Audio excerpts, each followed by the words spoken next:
બનાસકાંઠા જિલ્લાના થરાદ તાલુકાના અભેપુરા ગામે આવેલ શ્રીહરિ સોસાયટી ખાતે ખુલ્લા વિસ્તારમાં બાવળોની જાળીમાં અગમ્ય કારણસર આગ લાગી હતી. આગ લાગતા સ્થાનિકોમાં અફરાતફરી મચી જવા પામી હતી. જોકે તે દરમિયાન સ્થાનિકોએ થરાદ નગરપાલિકાના ફાયર વિભાગને જાણ કરતા ફાયર ઓફિસર વિરમજી રાઠોડ સહિતની ટીમ તાત્કાલિક ઘટના સ્થળે પહોંચી પાણીનો મારો ચલાવી આગ પર કાબૂ મેળવ્યો હતો. જોકે અગમ્ય કારણસર આગ લાગી હોવાનું જાણવા મળ્યું હતું.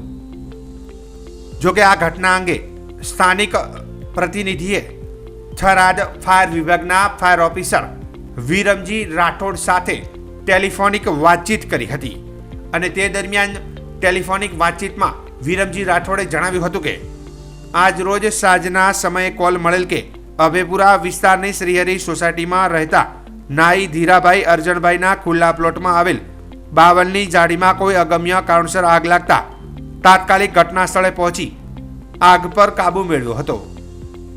જોકે કોઈ જાનહાનિ ન થઈ હોવાનું પણ જણાવ્યું હતું.